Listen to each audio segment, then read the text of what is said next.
Muito bom dia. Eu gostaria que você fechasse os seus olhos. Eu gostaria de começar a mensagem dessa manhã com uma oração. E assim a gente vai dar andamento àquilo que o Senhor Deus preparou para nós essa manhã. Amém? Deus eterno, nós queremos te agradecer, Pai. Agradecer porque hoje nós estamos aqui na tua casa, que na verdade a tua casa não é mais um templo feito por mãos, Deus, mas a tua palavra diz que onde nós estivéssemos em dois ou mais, ali o Senhor estaria. Então, Deus, nós estamos aqui reunidos como igreja, Deus. Queremos te agradecer por essa oportunidade e nós sabemos que existe algo precioso, algo poderoso que o Senhor quer ministrar aos nossos corações essa manhã. Deus, então prepare cada coração aqui, Pai, para que o nosso coração seja uma terra fértil, para que o nosso coração não seja um solo pedregoso, arenoso, mas que seja sim, Deus, uma terra fértil, Deus, onde nós possamos pegar essa semente que será lançada nessa manhã, Deus, para que nós possamos dar vida a ela, Pai, que ela possa nascer, florescer e dar frutos. Essa é a nossa oração nessa manhã, Deus. Obrigado, em nome de Jesus. Pessoal, então, eu durante essa semana estava pensando de verdade, perguntando para o Espírito Santo assim: Deus, o que o Senhor quer que eu fale nessa manhã? E confesso que eu fiquei lutando assim a semana inteira, pensando em vários tópicos, né? Graças a Deus não foi por falta de ter o que dizer, mas era porque eu queria selecionar bem o que eu queria dizer.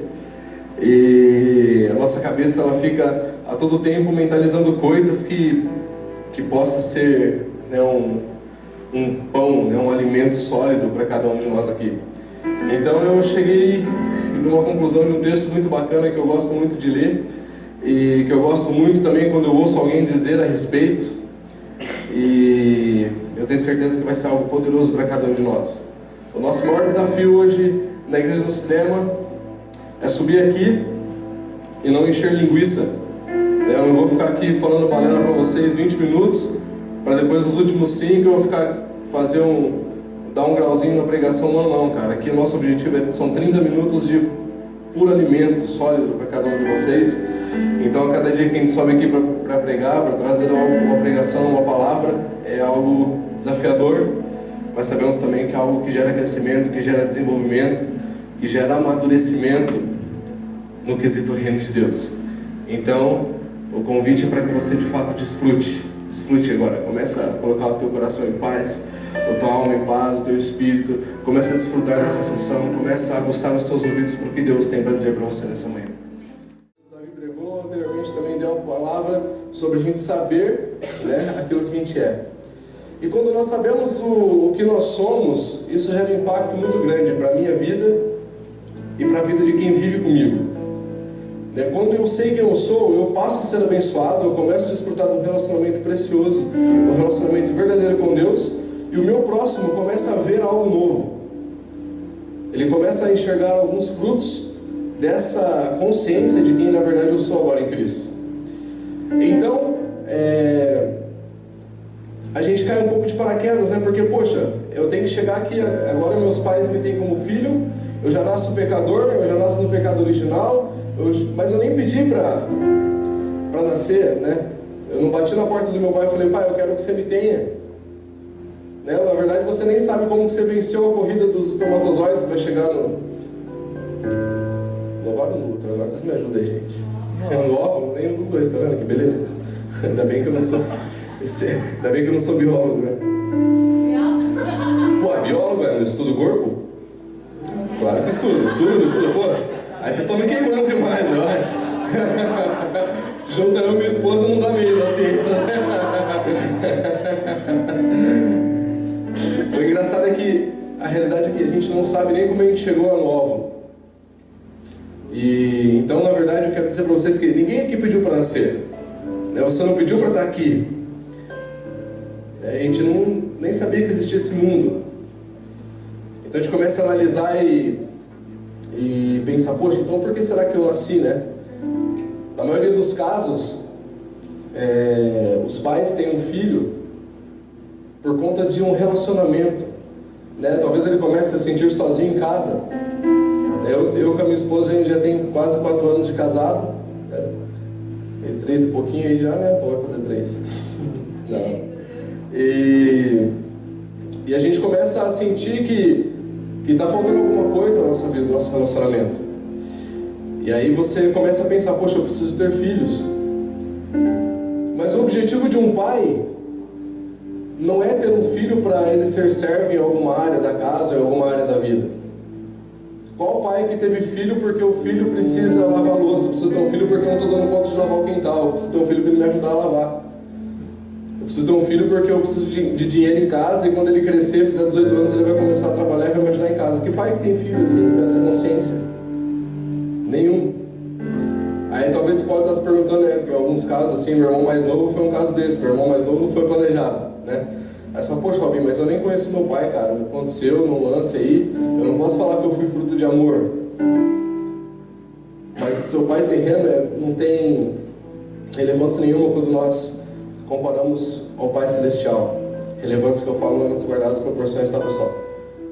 Então, se você veio de um relacionamento que na verdade não tinha te planejado, mas foi porque Deus planejou você. E aí esse amor do Pai Celestial, ele está sobre você, foi por causa desse amor que você nasceu. Talvez não estava no coração dos teus pais, mas estava no coração de Deus que você nascesse. Então, se você está aqui não é porque se você nasceu não é para você ser servo, não é para você ser escravizado por ninguém, mas é porque alguém decidiu te amar antes mesmo de você nascer. E porque alguém queria um relacionamento com você, porque alguém queria se envolver com você, alguém queria desfrutar do amor entre pai e filho. Então, se você questiona, poxa, por que será que eu nasci? Porque Deus, ele quis ter você para um relacionamento com ele. E quando a gente para pensar, porque na verdade é um desafio a gente crescer, né? Poxa, agora eu estou aqui, eu vou completar meu ensino fundamental, meu ensino médio. A sociedade já me impõe uma faculdade, já me impõe um MBA, já me impõe várias coisas. Daí, poxa, é difícil ser alguém. Não, vou ter meu próprio negócio. Daí você tem os desafios do seu negócio, você tem que vencer as barreiras da idade, né? Poxa, eu era criança, eu jogava videogame, eu dormia até tarde, mas agora eu tenho que acordar cedo todo dia trabalhar. São construções difíceis que a gente tem que passar, né? Talvez muita perda para pouco ganho. Essa é a lógica do homem. Mas eu quero te passar uma lógica que é a lógica da parte de Deus. E daí a gente encontra total descanso nessa lógica. Mas para isso, a gente precisa saber, entender e amadurecer algumas coisas. Aí eu coloquei aqui, saber. Você não é um fruto do acaso. Você é fruto do amor de Deus que te criou, porque Ele te ama, Ele quer se relacionar com você. Pô, mas isso é clichê. Todo mundo sabe disso. Todo mundo fala isso. Eu nasci porque Deus quis. Eu sei que eu não sou fruto do acaso, eu sei que Deus me ama, eu sei porque que Deus tinha um plano para mim. Só que o saber não é suficiente se a gente não entender isso. Sabe quando você está conversando, quando você está mexendo no celular em casa assim, tua esposa está te falando 30 mil coisas, você ouviu tudo, mas não entendeu nada? Sabe? Você está ali no celular conversando com alguém, ela está falando, você tem que lavar a louça, não, você tem que acordar cedo da manhã. A Mariana é assim, ela acorda, e eu estou sonhando ainda. Daí eu escutei tudo que ela falou. Aí ela chega no meio do dia, nossa, mas você esqueceu daquele compromisso? Que compromisso? Não, mas eu te falei hoje cedo. Eu falei, eu ouvi, mas eu não entendi nada. Então a gente escuta muitas vezes as pessoas dizendo, pô, mas você é fruto do amor de Deus, você é um filho de Deus, Deus te criou para se relacionar com Ele, você não é um escravo, você é um filho, mas você só escutou, meu irmão, alguém te falar. Você só sabe, mas no teu coração você não processou isso ainda. E o que interessa para a tua vida, o que interessa para o teu desenvolvimento é o processar isso, é o entender isso. Eu sei, mas agora eu entendo. Lembra quando o Jó disse, né? O Jó, né? Eu conhecia de ouvir falar, mas agora eu conheço de andar contigo. Jó, na minha opinião, ele estava dizendo assim, olha, eu ouvia dizer muito, mas agora eu estou entendendo o que é isso. Agora eu ando com ele, eu estou entendendo tudo que ele está me dizendo. Então, você saber e entender muda muita coisa. É igual você orar no nome de Jesus. Né? A pessoa faz uma oração, aquela oração pragmática, aquela oração decorada, já, Senhor, abençoe minha família, meu trabalho, me dê uma boa noite de sono, perdoa os meus pecados. e em nome de Jesus, amém. Daí o cara está aliviado, porque ele orou em nome de Jesus. Só que orar em nome de Jesus não é você declarar somente essa frase, em nome de Jesus, amém. Mas é você crer e entender essa obra de Jesus, entender o que Jesus fez. Daí quando nós entendemos o que Jesus fez e vivemos isso, quando nós compreendemos isso, você não precisa nem falar que é no nome dele. Porque no teu coração você já entendeu, você já creu, e é tudo por conta dele que você realiza e por conta dele que você faz. Então ouvir, saber, não é o que a gente precisa. A gente precisa entender. A gente precisa entender. Poxa, então eu entendo agora que eu sou um filho. Muda tudo. Pô, mas o que é ser filho de Deus? Né? Porque, poxa, eu tenho um relacionamento com Deus onde eu preciso ficar me arrependendo, onde eu preciso ficar me justificando, onde eu preciso ficar tendo algumas reverências que eu não teria com meu pai normalmente. Tenho que ter algumas cautelas que talvez não faz sentido Deus estar exigindo isso de mim. Daí a gente começa a se relacionar com Deus como um pai severo, como um senhor, né, como um comandante, como um general, que ele é também. Mas esquecemos de nos relacionar como filhos. Por quê? Porque nós simplesmente não sabemos que nós somos filhos dele. Esses dias eu recebi um vídeo no WhatsApp muito interessante, que o Cristiano Ronaldo estava com o filhinho dele na garagem. Na garagem foi o Vitinho que me mandou. Não sei se vocês viram esse vídeo. O Cristiano Ronaldo chama o filhinho dele assim, eles todos estilosinho assim. Falou: filho, entra aqui. Olha na garagem, tipo, uns 9 carros assim na garagem, né? Tudo nave assim. Aí ele: qual tá faltando aqui? Daí o molequinho começa a olhar, né? Daí ele vai falando, vai piorando, né? Porque ele fala assim: tá faltando o rover. Não, o rover tá lá fora. Pô, o cara tem mais uma linha de rover, né? Sobrando. Os caras estão perdidos nos carros, né? Daí o molequinho anda mais um pouco, aí ele fala: o Porsche? Não é o Porsche, procura direito. Aí ele entra lá no fundo da garagem, aí o Cristiano Ronaldo fala assim pra ele: é um muito rápido, muito rápido. Aí ele olha: já sei, é o Lamborghini. Aí ele: acertou, é o Lamborghini, é isso aí. Mas cadê ele? Ele tá trocando os pneus. Cara, eu fiquei refletindo sobre isso, não pelo dinheiro, não pelos carros, não por nada disso, mas justamente por que adianta aquele menininho ser filho daquele cara, ter tudo aquilo que ele tem, sendo que se ele não entende que ele pode usufruir de tudo aquilo, né, que aquilo é a herança dele. Então eu comecei a raciocinar, falei: cara, ele não está ali ostentando com o filho. Claro que postou esse vídeo por alguma brincadeira, mas ali ele estava ensinando que aquilo também é do filho. Ó, filho, vem aqui que está faltando um carro teu na garagem. Vem aqui para você ter noção. Olha aqui, ó, você tá sentindo falta de alguma coisa? Não, está faltando um hambúrguer, então, tal. Mas aí a gente começa a entender o relacionamento ali, de que o pai, no caso, está falando para o filho: olha, tem uma faltando uma parada nossa aqui. Daí é isso que Deus direto está ministrando aos nossos corações. Falou: olha, viva como um filho, viva usufruindo de tudo que já é nosso, tudo aquilo que eu já conquistei, tudo aquilo que já é teu. Aí já pensou esse molequinho aí, filho que chama Ronaldo, cresce, ele falou assim: ó, cara, você nem quis me ter, você se relacionou com a minha mãe era uma garçonete no restaurante, sabe? Você saber se não é meu pai, né? Tudo isso que você faz por mim, todo esse dinheiro que você me deu, pega e joga isso aí no ralo, que eu não quero saber. Entendeu? Isso não é nada meu, eu vou conquistar minha vida. Daí o cara começa lá a arrumar um trabalho e começar a ralar na vida. Faz algum sentido? Tem gente que às vezes na mente mais brincalhona pensa: poxa, poderia ser eu, filho desse cara aí, né? Pô, sofri de tudo isso. Mas é justamente a nossa situação com Deus. Entender que nós somos herdeiros do reino de Deus é entender que nós já temos tudo conquistado. Mas nós vivemos como se não tivesse nada conquistado, como se nós tivéssemos que conquistar tudo ainda, como se o que Jesus fez não tivesse valido de nada. Aí é uma outra questão: poxa, mas por que Jesus fez? Né? Porque se você não souber também o que Jesus fez por você, você não vai conseguir usufruir daquilo que Ele fez. Mas não é isso que eu quero falar nessa manhã. Então, o segundo ponto, né, a gente falou do entender. Nós precisamos entender que nós somos filhos. Daí isso muda tudo. Daí quando eu entendo, o entender me abre portas para o amadurecimento. E aqui é o ponto-chave da palavra. Porque se eu não amadureço, se eu não evoluo, se eu não desenvolvo, né, eu vou estar sempre usufruindo das pequenas coisas que existem no reino de Deus. E é talvez a maneira como nós vivemos. né? Eu quero abrir um texto, eu gostaria que você abrisse comigo, Hebreus capítulo 5.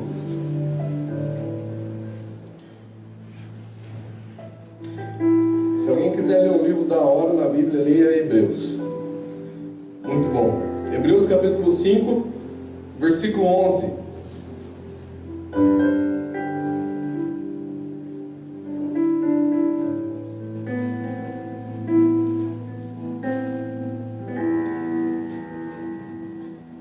Diz assim: a esse respeito temos muitas coisas que dizer e difíceis de explicar, porquanto vos tendes tornado tardios em ouvir.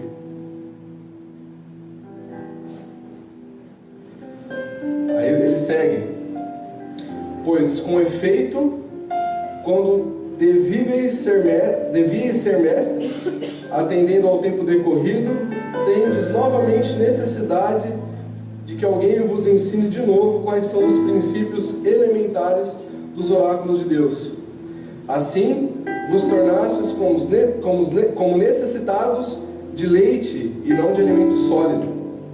Ora, todo aquele que se alimenta de leite é inexperiente na palavra da justiça.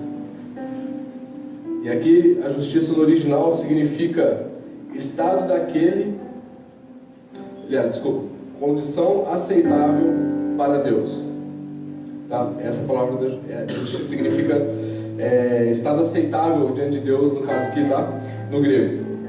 Então, voltando aqui, ora, todo aquele que se alimenta de leite é inexperiente na palavra da justiça, porque é criança. Mas o alimento sólido é para os adultos, para aqueles que, pela prática, têm as suas faculdades exercitadas para discernir não somente o bem, mas também o mal. Então, quando nós falamos de amadurecimento, eu entendo que nós precisamos amadurecer na palavra da justiça. Então, traduzindo para o grego, nós precisamos amadurecer no que é estar aceitável diante de Deus. O que Deus olha, o que Deus pensa sobre ser aceitável diante dele.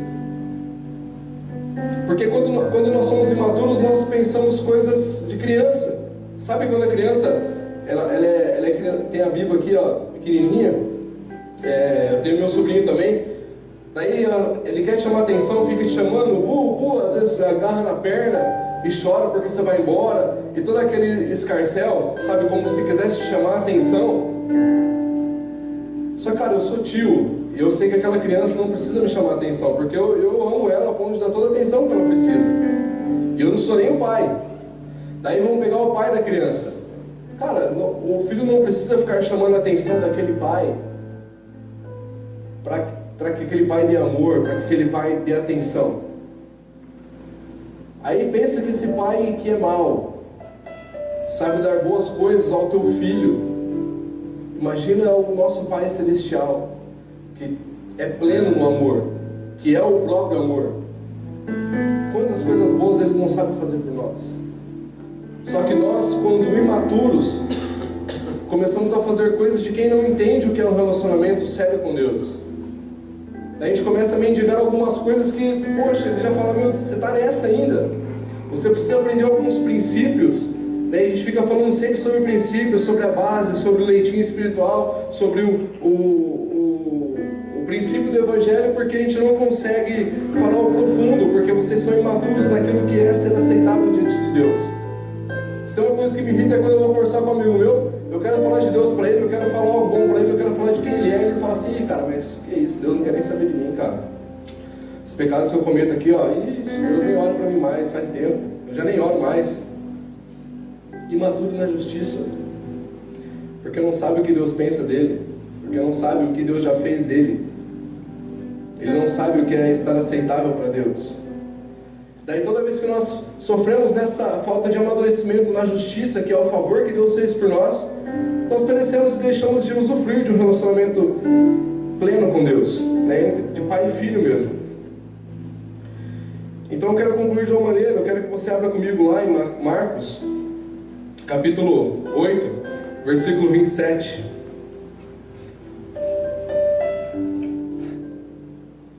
Marcos, capítulo 8, 27. Diz assim: Então Jesus e seus discípulos partiram para as aldeias de Cesareia de Filipe, e no caminho perguntou-lhes: Quem dizem os homens que eu sou? Então Jesus estava questionando os seus discípulos aí: O que essa galera está falando que eu sou? Quem eu sou para eles? Daí eles seguiram e responderam, né? João Batista, outros dizem que tu és Elias, e outros alguns dos profetas. Então Jesus perguntou para eles: Mas vós, quem dizeis que eu sou? Daí a gente acha que Pedro teve uma ultra master blaster revelação e falou: Tu és o Cristo. Daí se a gente clicar em Cristo aqui, ele fala, original, né? Cristo, o Messias, o Filho de Deus. E aí é importante a gente saber disso, porque na verdade Pedro está falando: Tu és o Cristo, o Filho de Deus. E aí segue o texto: Advertiu-os Jesus de que a ninguém dissessem tal coisa a seu respeito. Daí Pedro deu uma bola dentro, ele acertou quem era Jesus, né? Aí segue o texto: Então começou ele a ensinar que era necessário que o Filho do Homem sofresse muitas coisas, fosse rejeitado pelos anciãos, pelos principais sacerdotes, pelos escribas, fosse morto e que depois de 3 dias ressuscitasse. E isto ele expunha claramente aos discípulos. Mas Pedro chamou ele de canto. Pedro pega Jesus e fala: Jesus, vem aqui rapidinho. Você está falando essas paradas todas aí, mas cara, o que ele disse aqui, ó? Começou a reprová-lo. Então ele vem aqui: Jesus, você acha mesmo, cara, precisa disso aí? Você acha que a gente pode pegar um barco aqui, cara, rasgar a mar dentro aqui, ó? Ninguém precisa te pegar, ninguém precisa te prender, ninguém precisa te pôr numa cruz.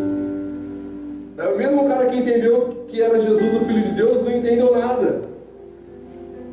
Ele não entendeu o propósito. Ele, sabe quando Pedro era cheio dessas, né, cara? Dá uns 3 passos andando sobre a água, mas depois afundava. E aí o que Pedro não entendeu? Pedro, ele não entendeu que o propósito de Deus não era só que Jesus permanecesse filho, mas era tornar cada um de nós filho, inclusive ele. Jesus não te torna filho na crucificação, Jesus te torna filho na ressurreição. Era necessário que ele morresse, para que ele também vivesse, nós junto com ele ganhássemos vida e nos tornássemos filhos de Deus. E aí Jesus repreende e fala: olha, você não está entendendo nada. Arreda de Satanás. Você só está sendo com uma pedra de tropeço para mim. Mas daí qual que era por qual motivo o Pedro não entendeu que o real propósito de Jesus? Se a gente for pensar muito bem, a gente vai descobrir. A gente estava falando isso um pouco antes. Porque Pedro era imaturo na palavra da justiça. Pedro não entendeu o sacrifício de Jesus simplesmente porque ele era imaturo na palavra da justiça. Ele não sabia quem ele se tornaria depois que Jesus morresse. Porque se ele soubesse, ele já tinha entregado. Ele já tinha antecipado Judas. Falou: está aqui, ó. Agora me torna filho logo aí. Não faz sentido? Então, nos tornarmos maduros na palavra da justiça abre portas para aquilo que nós nos tornamos em Jesus, filhos de Deus. Foi necessário que um sofresse, foi necessário que um fosse rejeitado, foi necessário que um tivesse sido humilhado, para que todos nós ganhássemos vida. E Jesus disse: eu vim para que tenham vida, e vida em abundância.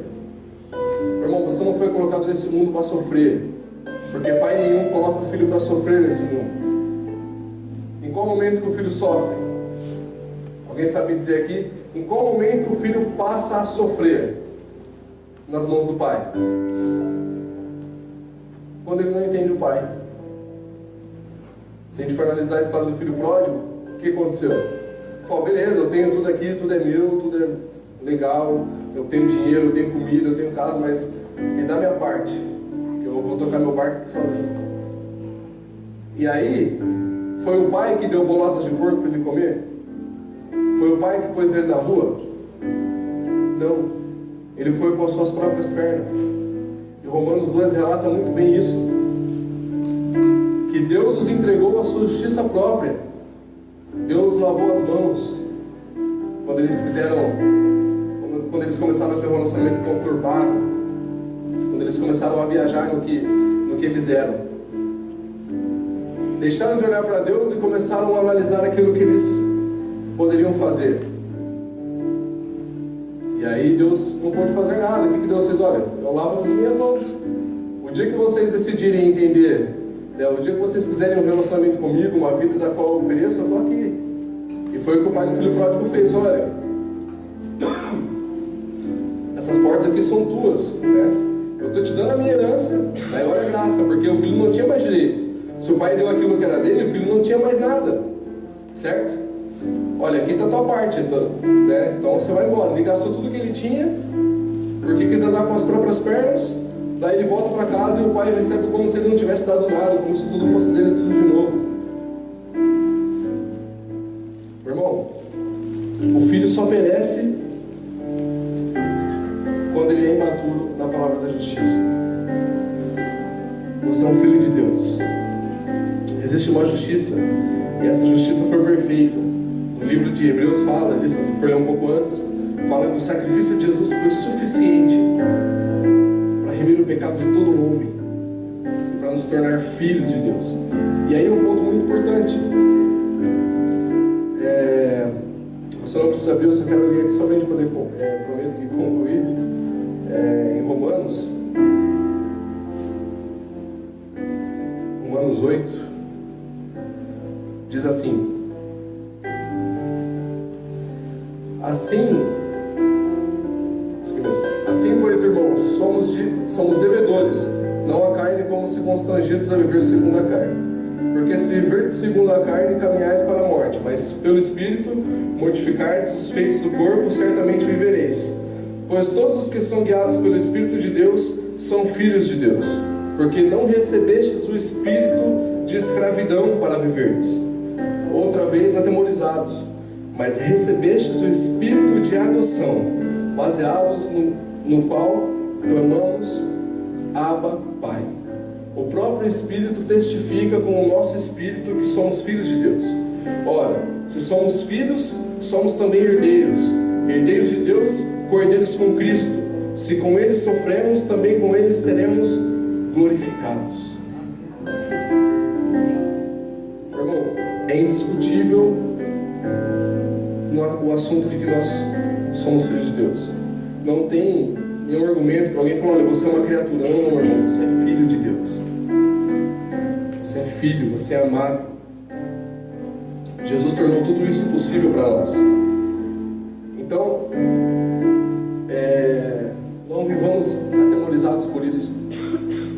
Senhor que falou: olha, não vivam mais atemorizados, porque o que está em vocês não é um espírito de escravidão, mas é um espírito de adoção. E lá em Hebreus diz: portanto, amigos, podemos agora sem hesitação caminhar direto para Deus, até o lugar santo.